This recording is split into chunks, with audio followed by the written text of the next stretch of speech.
Have you ever given someone else advice only to realize you weren't even taking your own advice? Sometimes the best way to observe, diagnose, and resolve flaws in your own game involves just giving advice to someone else in another discipline.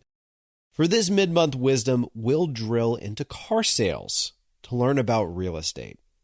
Your time at the car dealership on any given day falls into a few activity buckets: attending meetings, prospecting, spending face-to-face time with customers, preparing to deliver a car, and dealing with sheer boredom.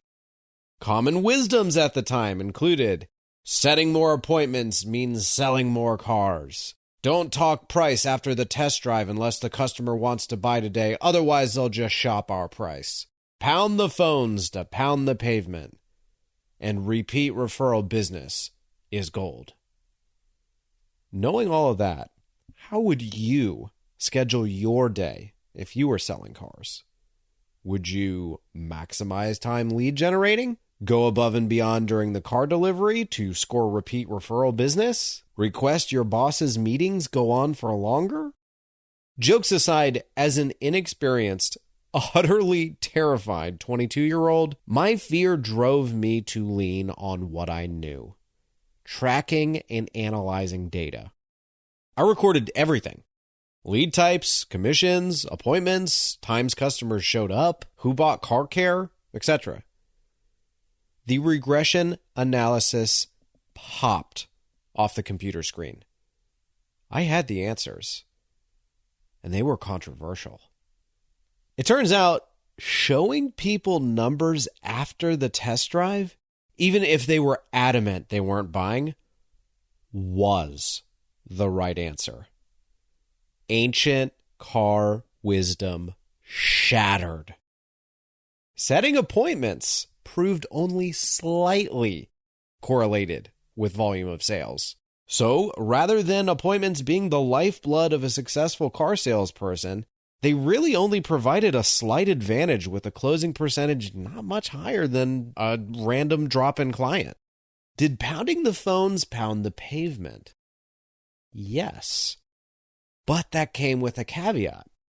Almost no one walked on the lot before 10 a.m. or after 3 p.m.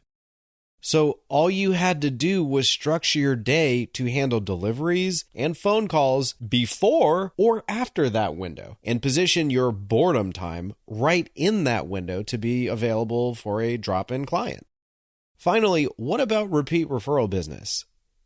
Yes, those leads proved very likely to close and very lucrative. So maximizing face-to-face time and ensuring your car deliveries go smoothly kept clients coming back.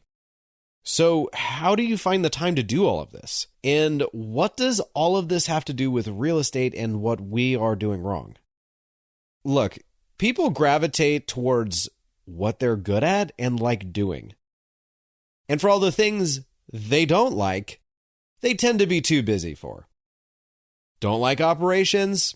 Well, your value-add properties won't achieve their value. Don't like writing pro formas? You'll struggle convincing banks and investors to back what you're doing. Only want to go through brokers? You'll miss strong off-market opportunities. How do you find out you are favoring what you like and avoiding what you need to do to be successful? Simply put, you need data. Data helps uncloud the fog you create in your own mind without even realizing it. Data also busts conventional wisdom that'll just send you down the wrong path. I spent 4 years selling cars, during which time I gathered 4 years worth of data. That data shed light on when and where I spent my time, allowing me to optimize my time per dollar ratio. Yes, I walked away with some cool, effective insights.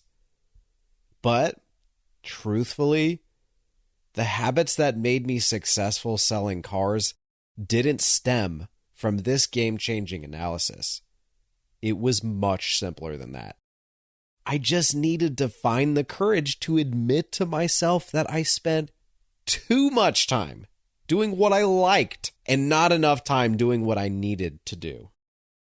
It's like eating healthy. I know I don't eat enough vegetables. I probably never will. Insightful data will just show that I need to eat more vegetables. I know the answer. I just don't execute. The same applies to real estate. Track what you're doing, when you're doing it, and what net positive or negative effect it has on you achieving your goals. Then look at the data and be honest with yourself about what they say.